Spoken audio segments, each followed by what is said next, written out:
आमतौर पे work place पे मुख्तलिफ चीजों पे ध्यान दिया जाता है। हेल्थ देखी जाती है, कोई ट्रेनिंग प्रोग्राम्स किए जाते हैं, कोई सेमिनार किए जाते हैं और वर्कर्स का और अपने जो को वर्कर्स हैं, एम्प्लॉयज हैं, उनका डिफरेंट तरीके से ख्याल रखा जाता है।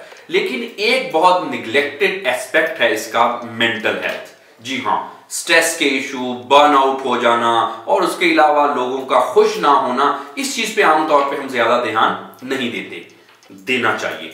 क्यों देना चाहिए? देखिए, अल्टीमेटली कोई भी काम इंसान ने अपने माइंड से ही करना है। जिस्म में कभी थोड़ी बहुत कोई मसला वसला हो भी जाए तो चले बहरहाल हम कोई मेडिसिन वगैरह लेके थोड़ा बहुत अपने आप को हैंडल कर लेते हैं। लेकिन अगर किसी के माइंड में थोड़ा सा प्रॉब्लम हो जाए, कोई और प्रॉब्लम नहीं, कोई थोड़ी बहुत स्ट्रेस ही हो जाए, कोई बर्नआउट की फीलिंग्स आ जाए या इस तरह की कोई और चीज हो जाए, तो सबसे पहले जो चीज इफेक्ट होती है वो हमारा काम इफेक्ट होता है, हमारी क्वालिटी ऑफ लाइफ इफेक्ट होती है। काम पे दिल नहीं लगता, हम प्रोडक्टिव नहीं हो सकते, हम अपना 100% जिस भी कंपनी में काम कर रहे हैं उस पे अपनी 100% एफर्ट नहीं दे सकते, क्योंकि हमारा माइंड ही अगर थोड़ी बहुत कोई स्ट्रेस वगैरह है।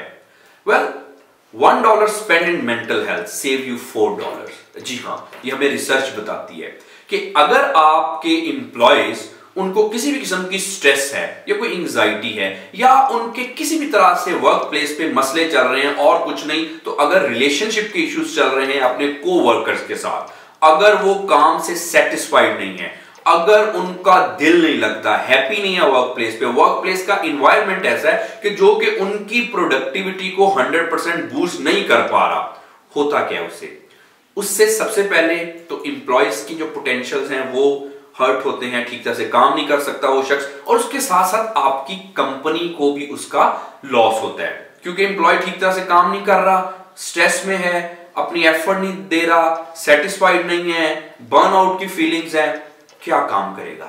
नहीं करेगा। इसलिए आप लोग अपनी मेंटल हेल्थ पे भी जरा फोकस करें। देखें जो आपके साथ लोग जो काम कर रहे हैं वो कहीं स्ट्रेस में तो नहीं है, और क्या किया जा सकता है कि वो अपना 100% आपकी कंपनी में दें, पूरी एफर्ट आपकी कंपनी में पुट करें। ये ना हो कि स्ट्रेस में या टॉक्सिक एनवायरनमेंट में या किसी भी किस्म की पॉलिसीज की वजह से वो ठीक तरह से वर्क नहीं कर रहे, जिसकी वजह से आपको अपने एम्प्लॉयज से बहुत शिकायतें हैं और एम्प्लॉयज को अपने एम्प्लॉयर से बहुत ज्यादा शिकायतें हैं।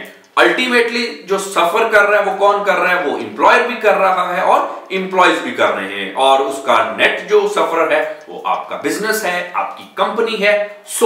अपने एम्प्लॉयज की स्ट्रेस मैनेजमेंट पे फोकस कीजिए, उनकी ट्रेनिंग कराइए, रिलेशनशिप मेंटेन करने में उनकी हेल्प कीजिए, अपना इन्वायरमेंट, बिजनेस इन्वायरमेंट ऐसा बनाइए कि जिससे जो कंड्यूसिव हो काम के लिए।